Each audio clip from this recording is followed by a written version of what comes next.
La parole pour le groupe démocrate est à Emmanuel Mandon, cher collègue député de la Loire. Merci, Monsieur le Président. Eh bien, nous en arrivons effectivement à la deuxième partie du questionnaire sur lequel notre groupe a souhaité travailler et se positionner. Alors, tout d'abord, sur la référence à un pouvoir réglementaire local,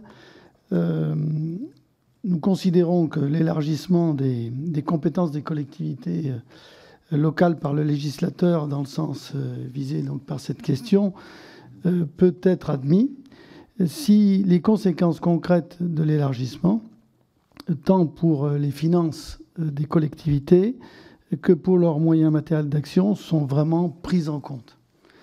Au moment de l'élaboration de la loi, ça nous paraît indispensable. Et là-dessus, peut-être que nous pouvons aussi contribuer à un véritable renforcement des relations de confiance entre exécutifs locaux et le législateur. Je crois que ça peut être un sujet. Nous sommes favorables évidemment à la subsidiarité par définition, mais vous avez compris que notre position restait peut-être prudente. Sur la question 8, sur l'autonomie financière, le principe d'autonomie fiscale locale, nous sommes favorables. En effet, parce que nous considérons que c'est fondamental pour une décentralisation effective et démocratique. Malheureusement, on peut dire l'édifice n'a pas résisté à l'épreuve du temps. Il y avait des grands principes. Et d'ailleurs, tous les gouvernements ont contribué à affaiblir le dispositif. Et aujourd'hui, sa rénovation, comme d'autres orateurs ont pu le dire, sa rénovation pose problème. Nous considérons que les finances sont bien sont au service des libertés et de l'action publique locale et que les ressources doivent être en cohérence avec les compétences, bien entendu, que les collectivités doivent assumer. Sur la question 9, la contribution au service public votée par les communes, nous sommes sans doute favorables au principe qui vise à instaurer une contribution spécifique pour les collectivités territoriales. Mais nous considérons aussi qu'il convient de veiller à donner du sens à ce nouvel impôt, alors que finalement, on a supprimé 2 des 4 vieilles. Et peut-être que, bien sûr, à partir de l'impôt, on responsabilise le citoyen. Et là, on pourrait imaginer un certain nombre de règles applicables qui tiennent compte de réalités objectives des foyers fiscaux. Mais évidemment, nous voyons là la création d'un impôt nouveau. Et donc, qui dit impôt nouveau, nouvel impôt, il dit évidemment réflexion sur l'ensemble de la fiscalité. Et puis, par contre, dès qu'on aborde ce point, on peut considérer aussi que c'est la responsabilisation des élus qui est en cause lorsqu'on a de la fiscalité. Sur la question 10, sur l'accompagnement des collectivités et l'éventuelle suppression du contrôle de légalité. Nous sommes plutôt réservés, bien que nous admettions que ce sujet fasse débat, ce contrôle pouvant être parfois mal vécu.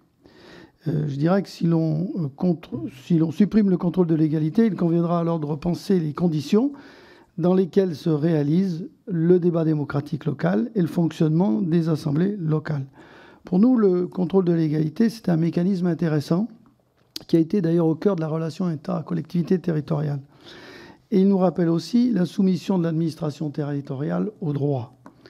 Et ce contrôle des actes des collectivités territoriales qui ont un caractère donc exécutoire, c'est une forme de garantie aussi pour les citoyens. Donc, nous imaginons que l'accompagnement dans ce contexte, évidemment, doit être un réflexe.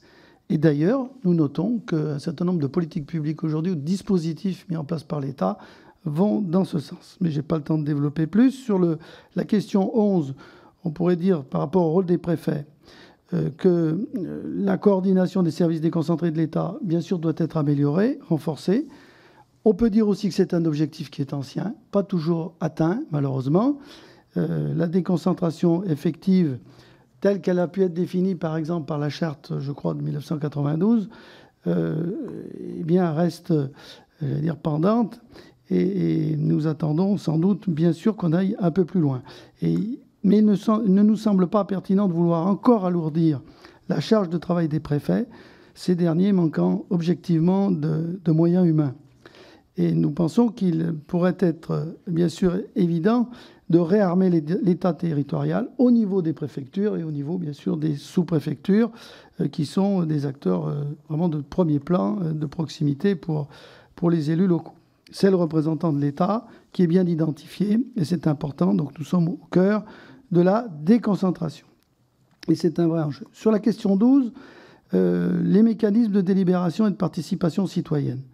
Bon, l'aspiration à la participation citoyenne mérite en effet d'être pleinement prise en considération. Nous considérons qu'elle est d'ailleurs insuffisamment développée.